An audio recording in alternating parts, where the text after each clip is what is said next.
Hello everyone, I welcome you all to our YouTube channel Chemistry in Cauldron. So, it's your personal space for learning chemistry. Myself, Bhushan Saw, your other educator, and together we will break the complex chemical concept into simpler one. So, if you are here to ace the exam or to learn about the subject, you are at the right place. So, grab your notebook and let's unravel the wonders of chemistry one molecule at a time. Let's start. So, hello guys, I welcome you to my channel Chemistry in Cauldron. This is our first lecture for YouTube channel और हम start करने वाले हैं super conductivity से। तो super conductivity की एक playlist बनेगी है ना। पहला लेक्चर होने वाला है सुपर कंडक्टर को लेके।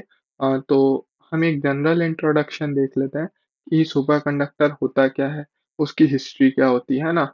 और यदि मैं बात करूँ आपके सिलेबस की तो ये आपको फोर्थ सेम में आता है ना।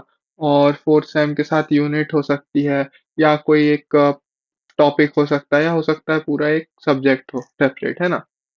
तो हम सारी चीजें एक के बाद एक कवर करेंगे कि सुपर कंडक्टर कैसे आए, कैसे उसकी डिस्कवरी से स्टार्ट हुई है ना, उसकी प्रॉपर्टीज, उसके बाद क्या क्या इफेक्ट्स लगाता है ना। उसके बाद थ्योरीज कैसे दी गई कि सुपर कंडक्टर्स वह कैसे करते हैं। आखिरी में अपन उसे एप्लीकेशन से कंक्लूड भी करेंगे, ठीक है। और बीच में जो जो टॉपिक आते आए जाएंगे वो आप आने वाले लेक्चरों में देख सकते हैं, ठीक है। तो अपन स्टार्ट करते हैं introduction of our first chapter superconductor से। सो सुपर कंडक्टर की खोज कहाँ से हुई? अगर आप सोचें कि अगर हम इलेक्ट्रिसिटी पास करते हैं किसी भी कंडक्टर में से, तो बहुत सारी इलेक्ट्रिसिटी जो होती है वो रेजिस्टेंस के कारण लॉस हो जाती है, ठीक है। तो क्या हो अगर अपने पास एक ऐसा कंडक्टर हो जिसका रेजिस्टेंस जीरो हो, है ना, जो कि इलेक्ट्रिसिटी को फ्रीली मूव करने दे बिना किसी रेजिस्टेंस के। तो अगर ऐसा कंडक्टर हम बना पाते तो वो जहां हद तक के सुपर कंडक्टर जैसा होता, ठीक है। तो ये सुपर कंडक्टर की वन ऑफ द प्रॉपर्टी है कि वो इलेक्ट्रिसिटी को पास होने देता है विदाउट रेजिस्टेंस, ठीक है।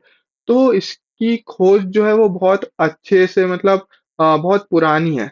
क्या कि कैसे स्टार्ट हुई इसकी खोज स्टार्टिंग हुई कि चीजों को पहले लो टेम्परेचर पे स्टडी करके देखते हैं, साइंटिस्ट ने सोचा, है ना। और एट सच लो टेम्परेचर फिर देखेंगे उनकी प्रॉपर्टीज क्या होती है कि हाई टेम्परेचर पे तो हमें पता है कि यार रेजिस्टेंस अप्लाई हो रहा है, ये हो रहा है ना, मैग्नेटिज्म शो कर रहा है। पर लो टेम्परेचर पे वही चीज कैसे वर्क कर रही है ये हमें नहीं पता। तो इसे स्टडी करने के लिए हमने क्या किया, हमने चीजों को ठंडा करना शुरू किया। तो यहां से शुरुआत हुई कि भाई सुपर कंडक्टिविटी आई कहाँ से, ठीक है। तो मैं आपके लिए रीड करता हूं मैंने क्या लिखा है। In pursuit of absolute zero temperature, ठीक है। एब्सोल्यूट जीरो टेम्परेचर की खोज में scientist use to cool different materials. They wanted to study property of metals at such low temperature, जैसा कि मैंने आपको बताया। तो इट वाज ईयर 1908 जब हाई हाई की किमरलिंग ऊंस, एक साइंटिस्ट का नाम है। इन्होंने क्या किया था, इन्होंने सबसे पहले लिक्विड हीलियम का डिस्कवरी की थी, या मैं यूं कहूं कि हीलियम को लिक्विफाई कर दिया था। मतलब कि उन्होंने हीलियम गैस ली, उसको बहुत प्रेशर में रखा है ना, अलग कंडीशंस प्रोवाइड करके उसे लिक्विफाई कर दिया। और वो लिक्विफाइड स्टेट में हीलियम जो थी वो 4 केल्विन पे थी, ठीक है। अभी हम यहाँ सेल्सियस की बात नहीं कर रहे हैं ना फ़ारेनहाइट, हम एसआई यूनिट की बात कर रहे हैं जो कि 1 केल्विन। तो 4 केल्विन तक ये टेम्परेचर अचीव हो चुका था। तो अब साइंटिस्ट ने सोचा कि क्यों ना इस 4 केल्विन पे हम डिफरेंट मटेरियल्स को पढ़ें, है ना। और यहाँ से शुरुआत हुई भाई कि हम क्या करें, अब सारे मटेरियल्स को लो टेम्परेचर पे स्टडी करें। So this discovery open a new path in study of material at even low temperature, ठीक है। ये तो हो गई बात, अब लिक्विड हीलियम की खोज हो गई। अब क्या करना चाहिए आगे, है ना, आगे का भी तो पता हो। तो सबसे पहले साइंटिस्ट ने लिया mercury. Mercury generally room temperature पे कैसा होता है, लिक्विड होता है। तो साइंटिस्ट ने सबसे पहले मरकरी लिया, क्योंकि ऑब्वियसली बहुत ज्यादा अलग है, हटके मटेरियल है। लिक्विड कैसे है वो रूम टेम्परेचर पे, तो साइंटिस्ट की क्यूरियोसिटी थी कि इसे ही पहले पढ़ते हैं ना। उन्होंने इसकी प्रॉपर्टीज को eight such low temperature study किया। उन्होंने क्या पाया that was shocking. they found that mercury loses its electrical resistance at critical temperature 4.2 Kelvin। मतलब अब हम 4 केल्विन तक की चीजों को ठंडा कर सकते थे। और साइंटिस्ट ने ये नोट किया कि जैसे ही हम मरकरी को 4.2 केल्विन तक हिट करते हैं, वैसे ही क्या हो रहा है, 4.2 केल्विन हिट करने पे वो अपना इलेक्ट्रिकल रेजिस्टेंस लूज कर रहा है। मतलब रेजिस्टेंस नहीं लगा रहा वो इलेक्ट्रिसिटी पास करते टाइम। तो यहीं से हम कॉन्क्लूड करेंगे कि सुपर कंडक्टिविटी की डेफिनेशन क्या होती है कि when superconducting material is cooled to a temperature below its critical temperature। मतलब कोई भी अगर सुपर कंडक्टिंग मटेरियल है, सारे मटेरियल्स को हम सुपर कंडक्टर में कन्वर्ट नहीं कर सकते, ठीक है, पर जो मटेरियल्स को कर सकते हैं उनको एक क्रिटिकल टेम्परेचर के नीचे जैसे ही हम क्या करते हैं, कूल करते हैं, उस मटेरियल की रजिस्टिविटी क्या हो जाती है, उस सैंपल की जीरो हो जाती है उस टाइम पे। मतलब वो क्या शो कर सकता है, इनफाइनाइट कंडक्टेंस शो कर सकता है। अब भाई ये बात तो हो गई हमारी जनरल इंट्रोडक्शन की कि भाई हमने देख लिया सुपर कंडक्टर कैसे आया, जनरल प्रॉपर्टीज क्या शो करता है। But there are lot more things जो कि सुपर कंडक्टर शो करता है। तो जो सबसे पहली प्रॉपर्टी सुपर कंडक्टर शो करता है वो ऑफ कोर्स इनफाइनाइट कंडक्टिविटी ही है। ठीक है, क्योंकि साइंटिस्ट ने स्टार्ट ही वहीं से किया था कि भाई कुछ तो मिले हमें ऐसा जिसमें इलेक्ट्रिकल रेजिस्टेंस ना हो, है ना। क्योंकि जनरली हम क्या करते हैं, इलेक्ट्रिकल रेजिस्टेंस जो आता है वो हीट के कारण आता है ना। हीट होता है अपना वायर, उसके कारण जो है वो रेजिस्टेंस जनरेट होता है। पर क्योंकि हमने अब सुपर कंडक्टर को इतना ठंडा कर दिया, रेजिस्टेंस नहीं होना चाहिए। तो जनरली साइंटिस्ट जो थे उनका लॉजिक यही था कि अगर हम मटेरियल्स को कूल करेंगे तो रेजिस्टेंस भी कम होता जाएगा, है ना। तो यहाँ से इन्हें मिला इनफाइनाइट कंडक्टेंस।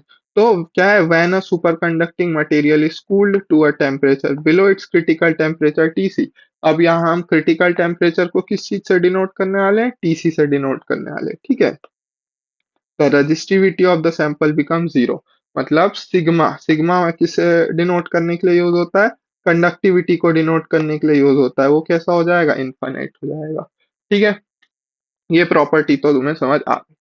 अब हम बढ़ते हैं मैग्नेटिक प्रॉपर्टीज की तरफ कि भाई जो हमारा कॉपर वायर था जब उसमें से हम इलेक्ट्रिसिटी पास करते थे भाई मैग्नेटिक फील्ड बनती थी। इसमें क्या हो रहा है देखते हैं। तो इसे डिस्कवर करने वाले जो साइंटिस्ट थे वो, उनका नाम था मिजनर।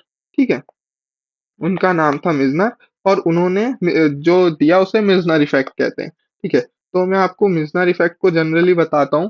तो मिजनर इफेक्ट क्या है कि ये मैग्नेटिक लेविटेशन पे भी काम करता है। आपने लेविटेशन जरूर सुना सुना होगा, हाइपरसोनिक ट्रेन चल रही है, लेविटेट हो रही है, हवा में उड़ रही है। लेविटेशन का मतलब क्या होता है, हवा में उड़ना। तो ये इस उस फिनोमिना का जो प्रिंसिपल है वो मिजनर इफेक्ट ही है। तो हम पहले देखते हैं कि मिजनर फेस क्या होता है ना। तो मिजनर फेस क्या होता है कि when a magnetic field is completely expelled from bulk of a superconductor, the phase is known as Meissner phase. मतलब कि यदि हम हमारे सुपर कंडक्टिंग सैंपल में से मैग्नेटिक फील्ड को कंप्लीटली एक्सपेल कर दें, ठीक है, तो उस फेस को क्या कहेंगे, मिजनर फेस कहेंगे। अब भाई एक्सपेल का मतलब क्या है, एक्सपेल का मतलब है कि आप मान लीजिए कि आपके पास एक स्पंज था, स्पंज में आपके पास पहले पानी था और आपने उसे स्क्वीज कर दिया, तो क्या हुआ, इस पानी पूरा स्पंज से निकल गया, अब स्पंज कंप्लीटली ड्राइड है, ठीक है। तो इन द सेम वे हमारे पास जो सुपर कंडक्टर है ना, उसके बल्क में से अगर हम पूरा मैग्नेटिक फील्ड को एक्सपेल कर दे कि भाई अब हमारा जो सुपर कंडक्टर है उसमें magnetic line of forces penetrate नहीं कर पा रही है, तो उस फेस को हम बोलेंगे मिजनर फेस। अब ये होता कब है, ये होता है, this happens below TC critical temperature. जब क्रिटिकल टेम्परेचर के नीचे हम किसी मटेरियल को कूल कर देते हैं, मतलब जैसे ही वो सुपर कंडक्टिंग मटेरियल की फेज में आने लगता है, वैसे ही वो साथ में मिजनर फेज भी अटेंड करता है, ठीक है। और अबो क्रिटिकल टेम्परेचर क्या है, when critical is higher magnetic line of forces passes through the material whether it is paramagnetic, diamagnetic और फेरोमैग्नेटिक, है ना। तो अगर टेम्परेचर ज्यादा है तो उस टाइम तो जो हो रहा है होगा, मतलब मैग्नेटिक लाइन ऑफ फोर्सेस जो है वो पेनिट्रेट करेगी अपने सैंपल को, ठीक है। भले ही वो सैंपल पैरामैग्नेटिक हो, डायमैग्नेटिक हो या फेरोमैग्नेटिक हो। पर जैसे ही वो क्रिटिकल टेम्परेचर के नीचे अपन उसे कूल करते हैं, वैसे ही वो मिजनर फेज अटेंड कर लेगा अपना सैंपल, और फिर पैरामैग्नेटिक हो, डायमैग्नेटिक हो या फेरोमैग्नेटिक हो, फर्क नहीं पड़ता, पर उसमें से मैग्नेटिक लाइन ऑफ फोर्सेस पास नहीं हो पाएंगे। ठीक है। तो अब इसमें हम दो कंडीशंस मान सकते हैं कि दो केसेस पॉसिबल है। कैसे कैसे केसेस भाई? कि मैंने आपको स्पंज का ही एग्जांपल दिया है ना, तो मैं कह रहा हूँ कि स्पंज को अब आप भूल जाइए। अब मैं कह रहा हूँ कि आपके पास कोई चीज है ना, मैंने जैसे एक सैंपल लिया, ठीक है, सैंपल को कूल किया और फिर उसको मैग्नेटिक फील्ड में रखा। ठीक है, पहला केस ये हो सकता है। दूसरा केस क्या हो सकता है कि मैं सैंपल को दूसरा केस में मैं क्या कर सकता हूँ कि मैं सैंपल को पहले ही कूल कर दूं, है ना, और उसके बाद उसे सॉरी, और दूसरा केस क्या हो सकता है कि मैं सैंपल को पहले मैग्नेटिक फील्ड में रख दूं और फिर कूल करूं। ठीक है, तो क्या होना चाहिए, देखते हैं, आगे पढ़ते हैं कि क्या हो सकता है ना। तो जैसे ये पहला केस मैंने आपको बताया, तो पहले केस में हम क्या कर रहे हैं, ये मान लीजिए आपका बल्क है। ठीक है, बल्क है पूरा, और अभी जो टेम्परेचर है वो टीसी से ज्यादा है। ठीक है, ये टेम्परेचर क्रिटिकल टेम्परेचर के अबो है ना। ये कौन सा केस है? ये है क्रिटिकल टेम्परेचर अबो, मतलब क्रिटिकल टेम्परेचर के ऊपर है टेम्परेचर। अब मैंने इसे कूल किया किया भाई, तो अब जैसे ही मैंने इसे कूल किया ये बन गया सुपर कंडक्टर।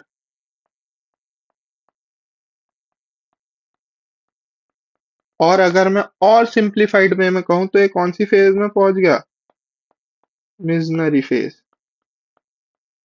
ठीक है, अब मैंने इसे रखा मैग्नेटिक फील्ड में,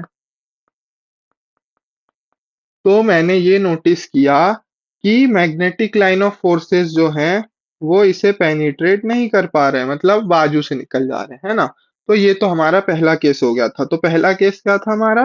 when a sample is first cooled, पहले ठंडा किया, and then subjected to a magnetic field, और फिर मैग्नेटिक फील्ड में रखा। पर सेकंड केस क्या है हमारा?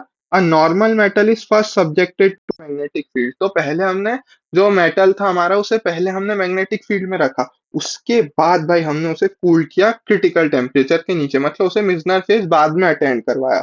तो यहाँ देख सकते हो ये पहले क्या है, नॉर्मल मेटल है, इसको हमने मैग्नेटिक फील्ड में रखा। अभी तो क्या है, पेनिट्रेट हो रही है लाइन, पेनिट्रेट हो रही है ना। अब जैसे ही मैंने इसको कूल किया, और क्या किया कूल करके, जैसे इसका जो टीसी है वो ज्यादा हो गया टेम्परेचर, मतलब क्रिटिकल टेम्परेचर अटेंड कर लिया, है ना, तो क्या हुआ, वापस से एक्सपेल हो गई, ये काय में चला गया, मिजनर फेस, और एक्सपेल हो गई इसमें से मैग्नेटिक लाइन ऑफ फोर्सेस। अब आपको इतना तो समझ आ गया होगा कि चल क्या रहा है ना। चल ये रहा है कि भाई हम हमारे पास मेटल था, तो हमने ये नोटिस किया कि भाई जैसे ये सुपर कंडक्टिविटी अटेंड करता है या मिजनर फेज में जाता है तो बल्क से जो है इलेक्ट्रिसिटी निकल जाती है। तो अब साइंटिस्ट ने उस पर अलग अलग केसेस लगा के देखे कि क्या हो कि हम ऐसा केस लगाएं, या हम क्या हो कि पहले मेटल लें, उसे मैग्नेटिक फील्ड में रखें और फिर ठंडा करें, है ना। तो ये सारे केसेस यूज किए और फिर उसके रिजल्ट निकाले। तो रिजल्ट ये निकला कि केस वन में क्या हो रहा है, केस वन में ये हो रहा है कि केस वन को जो है अपन कैसे बता सकते हैं, Faraday law of induction current से बता सकते हैं, है ना। कि क्या होता है फराडे लॉ ऑफ इंडक्शन में, कि जब इंड्यूस्ड करंट जनरेट होता है सैंपल में तो वो कोई भी फ्लक्स को अपोज करेगा, चेंज इन फ्लक्स को क्या करेगा, अपोज करेगा थ्रू द स्पेसिमेन। अच्छा, मैं आपको अब इसको समझाता हूँ, ये क्या कहना चाह रहा है। ये कहना चाह रहा है कि केस ए में क्या हुआ कि हमने हमारे सैंपल को पहले कूल किया, ठीक है, कूल करने के बाद भाई वो अब वो सुपर कंडक्टिंग फेज में चला गया, मतलब अब वो रेजिस्टेंस नहीं दिखा रहा, ठीक है, और उसके अंदर कुछ ना कुछ इलेक्ट्रिसिटी प्रोड्यूस हुई, क्योंकि वो रेजिस्टेंस नहीं दिखा रहे, इलेक्ट्रॉन तो फ्लो करेंगे ही, है ना। तो ये करेंगे, तो जैसे ही हम उसे मैग्नेटिक फील्ड में रखेंगे तो क्या होगा, अब ये जो इंड्यूस्ड करंट है ये मैग्नेटिक फ्लक्स में चेंज को अपोज करेगा, मतलब कि इसका जो करंट है वो आने वाले मैग्नेटिक फील्ड को अपोज करेगा कि भाई ये फ्लक्स में जो चेंज आ रहा है मेरे अंदर मैं ये नहीं आने दूंगा। तो मतलब ये अपने अंदर से मैग्नेटिक फील्ड को एक्सपेल कर देगा, ठीक है। और क्योंकि आगे पढ़ता हूं, as the sample is superconductor such current once induced which persist in the absence of any resistance and keep magnetic flux out। और क्योंकि हमारा सैंपल सुपर कंडक्टर है, तो एक बार अगर उसके अंदर करंट क्या हो गया, इंड्यूस्ड हो गया, सच करंट वन इंड्यूस्ड, है ना, बिना रेजिस्टेंस के, तो वो क्या होगा, हमेशा मैग्नेटिक फ्लक्स को अपने बल्क में से आउट रखेगा। ठीक है। The thing to notice is that not only does a superconductor oppose the entry of a flux into a superconducting specimen, it expels any flux that might be there in the specimen before it became superconductor। ठीक है। तो इसमें notice करने वाली बात यह है कि हमारा जो सैंपल है वो ना केवल बल्क में मतलब ना केवल एंट्री को अपोज कर रहा है कि भाई मैं बल्क हूँ, ये मेरा सुपर कंडक्टर है और ये मैग्नेटिक लाइन ऑफ फोर्सेस है ना, तो ना केवल वो उसे आने से रोक रहा है, बल्कि जो पहले अंदर थी मैग्नेटिक लाइन ऑफ फोर्सेस उसे भी वो कंप्लीटली एक्सपेल कर दे रहा है। ठीक है। पर केस बी में ऐसा नहीं है। In case B when sample is cooled to the temperature below its critical temperature TC. ठीक है, जैसे ही मैंने क्रिटिकल टेम्परेचर के नीचे उसको ठंडा किया केस बी में, केस बी हमारा क्या था कि मेटल को हमने पहले ऑलरेडी ही मैग्नेटिक फील्ड में रखा है ना, तो the magnetic field which is already inside the specimen will be expelled। अब भाई ये चीज बहुत ज्यादा गौर करने वाली बात है। अगर आप थोड़ा सा कॉमन सेंस यूज करोगे ना अपना, तो आप देखोगे कि ठीक है कि अगर मेरा सैंपल था, मैंने उसे सुपर कंडक्टर बनाया, उसके अंदर एक इलेक्ट्रिसिटी इंड्यूस्ड हुई, तो वो इलेक्ट्रिसिटी जो है वो तो फ्लक्स के चेंज को अपोज कर रही है, इतना तो समझ आता है। पर यहाँ साइंटिस्ट ने सेकंड केस ये लिया कि मैग्नेटिक लाइन ऑफ फोर्सेस पहले से पेनिट्रेट कर रहे थे, है ना। अब जैसे ही सुपर कंडक्टिंग बना, तो नए मैग्नेटिक लाइन ऑफ फोर्सेस तो एंटर नहीं कर रहे, ठीक है, पर जो पुराना वाला बल्क में था वो भी एक्सपेल हो गया। अब ये कैसे हुआ, पुराना वाला तो ट्रैप हो जाना चाहिए था, क्योंकि पुराना वाला अगर एक्सपेल होगा तो अगेन जो इंड्यूस्ड करंट है उसमें मैग्नेटिक फ्लक्स में चेंज आएगा सैंपल के, जो कि करंट ने अपोज करना चाहिए था, पर ऐसा नहीं हुआ। तो यहाँ पे जो है वो फराडे लॉ कैसा हो गया, फेल हो गया। This opposes this is opposite to expectation of Faraday's law. ठीक है, जो कि क्या बोलता है, which would trap the flux which is already inside the specimen. तो फराडे लॉ ऑफ इंडक्शन के कारण के अकॉर्डिंग क्या होना चाहिए था कि जो अंदर फ्लक्स है वो ट्रैप हो जाना चाहिए था, पर ऐसा नहीं हुआ। ठीक है। तो इससे साइंटिस्ट ने कंक्लूजन निकाला कि मैं यहाँ 6 कलर का पेन लेता हूँ ताकि आप उसको नोटिस करें। सुपर कंडक्टर इज, एक सेकंड गाइस,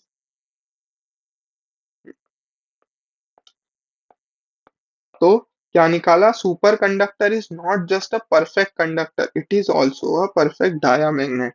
मतलब कि जो हमारा सुपर कंडक्टर होता है वो ना केवल एक परफेक्ट कंडक्टर होता है कि जीरो रेजिस्टेंस शो कर रहा है, बल्कि वो एक परफेक्टली डायामैग्नेट होता है। अब आपको डायामैग्नेटिक की प्रॉपर्टी पता होगी कि डायामैग्नेट हमेशा मैग्नेटिक लाइन ऑफ फोर्सेस को अपोज करता है। ठीक है। तो कोई भी अगर आप नॉर्मल मटेरियल लेते हैं और उसे कहते हैं डायमैग्नेट है, तो परफेक्टली डायमैग्नेट नहीं होता, क्योंकि इंटरनल कहीं ना कहीं वो मैग्नेटिक फील्ड के साथ थोड़ा बहुत इंटरेक्शन तो करता है। पर सुपर कंडक्टर की प्रॉपर्टी होती है कि ये भाई परफेक्टली डायमैग्नेट होता है, तो ये कंप्लीटली अपने अंदर से मैग्नेटिक फील्ड को एक्सपेल कर देगा। ठीक है। अब आते हैं अपन मैग्नेटिक लेविटेशन। मुझे पता है आप लोग उसके लिए जरूर वेट कर रहे होंगे कि भाई मैग्नेटिक लेविटेशन इस पे कैसे आया। तो अब आप सपोज करिए कि आपने रखा नीचे मैग्नेटिक लाइन ऑफ फोर्सेस। ठीक है, कोई मैग्नेट रखी, ठीक है, मैं मान रहा हूँ कि ये मैग्नेट है और इसमें से ऐसी मैग्नेटिक फील्ड्स निकल रही है। अब आप अगर इसके ऊपर एक सुपर कंडक्टर रख देते हैं, मैं यहाँ इसे सुपर कंडक्टर मान रहा हूँ, है ना, अगर इसे सुपर कंडक्टर बनाते हैं, है ना, कूल करके, तो क्या होगा, इसमें से जो मैग्नेटिक लाइन ऑफ फोर्सेस आएंगे वो इसे पेनिट्रेट नहीं कर पाएंगे। नहीं कर पाएंगे तो क्या होगा, एक ये अपोजिट फोर्स लगाएगा और ये ऊपर की तरफ फोर्स लगाएगा, तो ये अब ऊपर क्या होने लगेगा, लेविटेट होने लगेगा। और जब ये लेविटेट होगा तब इनके बीच का रेजिस्टेंस बहुत कम होगा। इसीलिए जो हाइपर लूप स्ट्रेन बनती है या जो भी लेविटेटिंग बेस पे बनती है वो स्पीड ज्यादा देती है ना। तो ये लेविटेशन का सा प्रिंसिपल था कि लेविटेशन कैसे आया। ठीक है, अब नेक्स्ट बढ़ते हैं अपन क्रिटिकल फील्ड की तरफ। ओके, सो अब बढ़ते हैं अपन सेकेंड, सॉरी, थर्ड प्रॉपर्टी की तरफ, जो कि क्या है, क्रिटिकल फील्ड, है ना। तो क्रिटिकल फील्ड क्या होती है भाई, अब देखते हैं। जैसे कि हमने क्रिटिकल टेम्परेचर पढ़ा, ये भी कहीं ना कहीं क्रिटिकल टेम्परेचर से ही रिलेटेड है ना, कि ये सुपर कंडक्टिविटी को अफेक्ट करेगी। अब कैसे करेगी? फॉर एग्जाम्पल मान लीजिए आप, अभी तक हम क्या मान रहे थे कि हमने किसी भी चीज मटेरियल को सुपर कंडक्टर बनाया, ठीक है। तो उसने मैग्नेटिक फील्ड को जो है एक्सपेल कर दिया अपने बल्क से, और उसे अपने अंदर से पेनिट्रेट नहीं होने दे रहा था, है ना। पर मैं आपको कहूं कि क्या हो अगर हम इसकी फोर्स बढ़ा दें। मतलब आप मानिए, मैं एक बॉक्स का एग्जांपल लेके बताता हूँ कि आपके पास एक बॉक्स था, है ना। पहले आप उसे धका रहे थे, है ना। तो धका रहे थे तो वो पीछे की ओर मूव कर रहा था, पर जैसे ही वो बॉक्स को हमने सुपर कंडक्टर में चेंज कर दिया या उसकी कुछ प्रॉपर्टीज चेंज कर दी, उसे बिलो क्रिटिकल टेम्परेचर कूल कर दिया, तो अब क्या हुआ कि हम उसे जब पुश कर रहे थे वो पुश नहीं हो रहा था, है ना। पर अगर मैं आपको कहूं कि आप ये पुशिंग फोर्स बढ़ा दें, तो क्या होगा? अगर आप ज्यादा फोर्स से पुश करेंगे तो वो अपनी सुपर कंडक्टिविटी लूज करके पीछे जाने लगेगा, ठीक है। अगेन, अब आप फोर्स ज्यादा लगा रहे हैं और साथ में उसे कूल ज्यादा कर रहे हैं, तो वो परसिस्ट करेगा जब तक कि आप उसका क्रिटिकल टेम्परेचर कम करते जाएंगे, ठीक है। इस एग्जाम्पल को अभी ध्यान रखिए, जब हम पढ़ेंगे आपको सब समझ आ जाएगा, है ना। तो Misner effect is seen only for strength of magnetic field below some critical value। तो मिजनर इफेक्ट क्या था? मिजनर इफेक्ट था कि भाई हम किसी भी सुपर कंडक्टिंग सैंपल में जब मैग्नेटिक फील्ड अप्लाई करते हैं तो वो एक्सपेल करता है उस मैग्नेटिक फील्ड को, अपने अंदर से पेनिट्रेट नहीं करता। पर यहाँ पे ट्विस्ट कहाँ आया? यहाँ ट्विस्ट आया कि ये जो मिजनर इफेक्ट है ये अप्लीकेबल है मैग्नेटिक फील्ड बिलो सम क्रिटिकल वैल्यू, कि जब तक कि ये मैग्नेटिक फील्ड एक क्रिटिकल वैल्यू के नीचे है तब तक के ही ये मिजनर इफेक्ट क्या है? सक्सेस है। मतलब ये मिजनर इफेक्ट अप्लाई होगा, उसके बाद क्या होगा? As the magnetic field strength increases, जैसे ही मैंने मैग्नेटिक फील्ड स्ट्रेंथ बढ़ाई, मतलब वही हो गया कि मैं फोर्स बढ़ा रहा हूँ, flux line starts penetrating the sample destroying superconductivity. तो क्या होता है, जैसे ही मैंने फोर्स बढ़ाया या मैंने स्ट्रेंथ बढ़ाई मैग्नेटिक फील्ड की, वो अब मैग्नेटिक फ्लक्स जो है वो सैंपल को पेनिट्रेट करने लगेगा और अपना सैंपल अपनी सुपर कंडक्टिविटी लूज करने लगेगा, ठीक है। आगे बढ़ते हैं। TC changes in the presence of a magnetic field. TC क्या था हमारा? Critical temperature. Critical temperature change होता है in presence of magnetic field, अगर हम मैग्नेटिक फील्ड अप्लाई करते हैं। As the applied field increases, जैसे जैसे मैग्नेटिक फील्ड की स्ट्रेंथ बढ़ाएंगे वैसे वैसे हमारा क्रिटिकल टेम्परेचर की वैल्यू भी क्या होगी? कम होगी। तो फॉर एग्जाम्पल मान लीजिए मैंने मरकरी लिया, मरकरी पे मैंने 11 टेस्ला का मैग्नेटिक फील्ड लगाया। हम आपको इसकी यूनिट पता होनी चाहिए कि भाई मैग्नेटिक फील्ड की यूनिट कैसी होती है ना। तो मैंने मान लिया 11 टेस्ला की मैग्नेटिक फील्ड अप्लाई की, है ना। तो उस टाइम तो एक्सपेल कर रहा था, तब मैंने उसे 4.2 डिग्री केल्विन पे क्या किया था? कूल किया था। उस टाइम पे सुपर कंडक्टिविटी अचीव कर चुका था। पर जैसे ही मैं इसकी स्ट्रेंथ बढ़ाऊंगा मैग्नेटिक फील्ड की, ठीक है, मान लो मैं 15 टेस्ला लगाने लगूं, तो अब जो मेरा सैंपल है ये क्या होने लगेगा? ये अपनी सुपर कंडक्टिविटी लूज कर देगा और मैग्नेटिक फील्ड क्या होगी? इसमें से पेनिट्रेट होने लगेगी। पर क्या हो अगर मैं इसका टेम्परेचर अब 4.2 केल्विन से 3.5 केल्विन ठंडा कर दूं? तब क्या होगा? तब वो 15 टेस्ला तक की मैग्नेटिक फील्ड को भी अपने बल्क से एक्सपेल करता रहेगा, मतलब उसे पेनिट्रेट नहीं होने देगा। सिंपल सी बात वही है कि अगर मैं क्रिटिकल टेम्परेचर कम करता हूं तो हमारा सैंपल ज्यादा मैग्नेटिक फील्ड की स्ट्रेंथ में भी मिजनर इफेक्ट शो कर पाएगा, है ना। और अगर मैं ऐसा नहीं कर पाता हूं तो क्या होगा? वो अपनी सुपर कंडक्टिविटी लूज कर देगा। यहाँ वही ग्राफ है कि अगर एच सी ज्यादा तो टी सी कम, टी सी ज्यादा तो एच सी कम, ठीक है। बी जीरो का मतलब क्या होता है? मैग्नेटिक फील्ड एक्सपेल हो रही है अपने सैंपल से, और उसी को बोलते हैं मिजनर स्टेट, ठीक है। नेक्स्ट, यहाँ पे अब सिंपल सा एक कंक्लूजन लिखा है कि super conducting material can be made non super conducting, ठीक है। जो सुपर कंडक्टिंग मटेरियल है उन्हें नॉन सुपर कंडक्टिंग बनाया जा सकता है by the application of a large enough magnetic field. एक अगर हम सर्टेन अमाउंट से ज्यादा मैग्नेटिक फील्ड अगर अप्लाई करें तो क्या होगा? हमारा superconducting material non superconducting material भी बन जाएगा। और the minimum value of the field strength required to bring about this change is called the critical field strength Hc।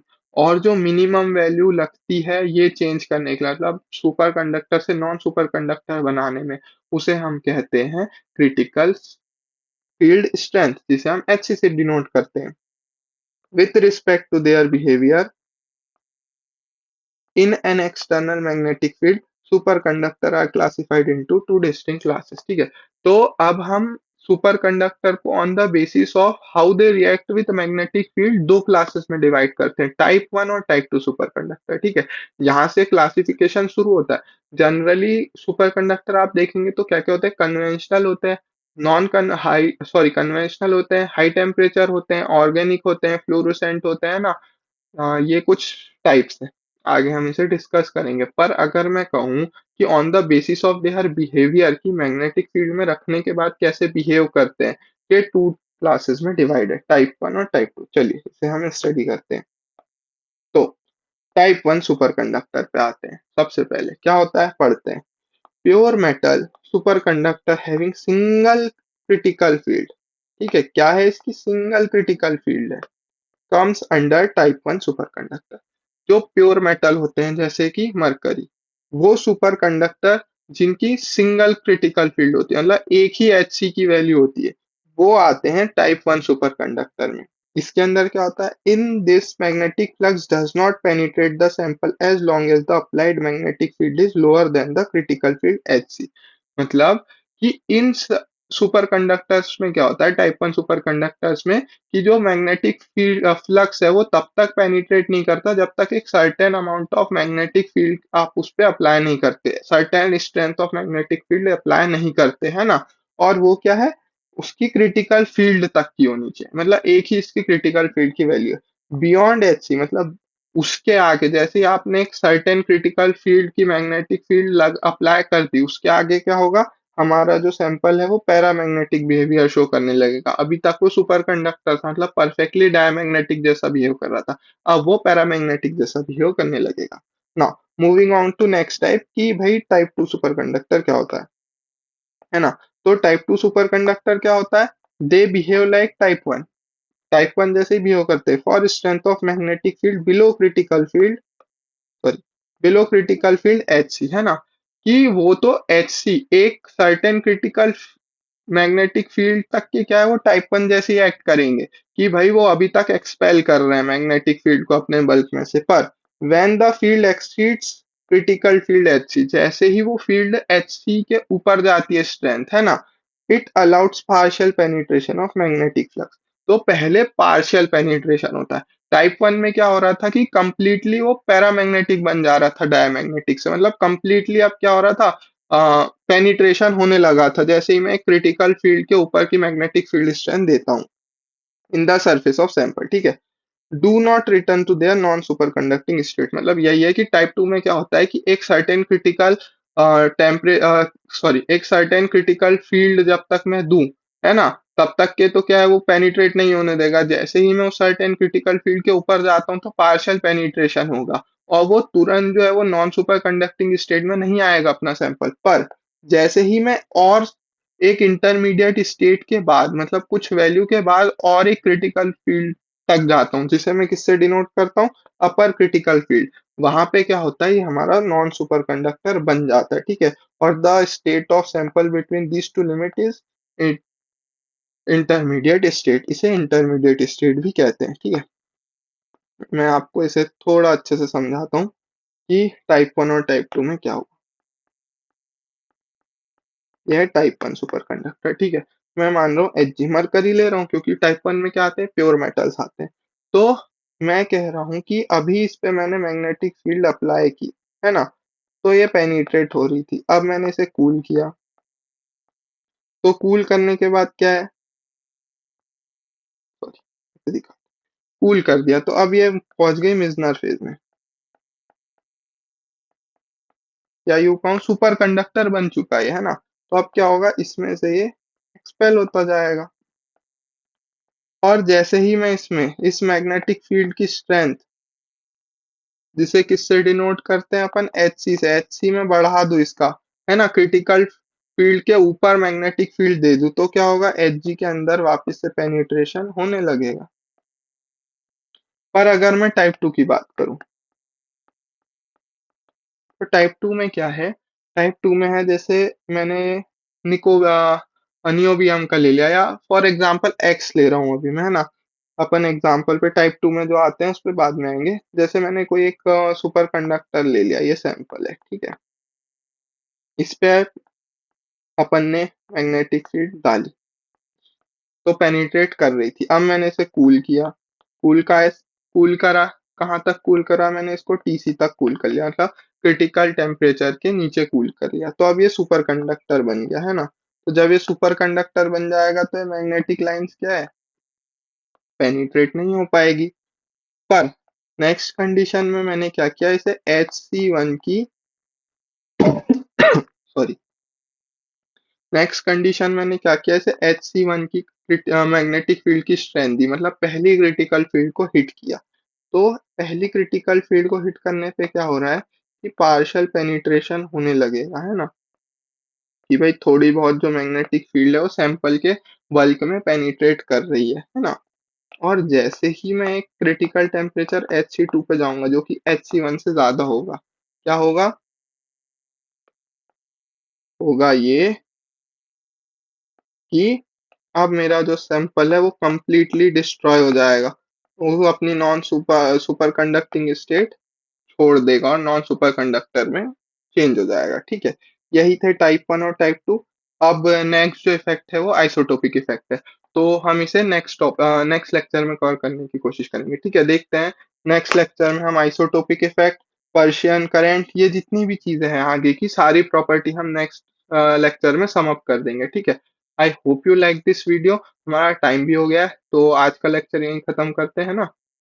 Please like the session, है ना। और जो भी चीज़ हो कमेंट में बताइएगा कि क्या अच्छा लगा, और ऑफ कोर्स अपने डाउट्स भी बताइएगा।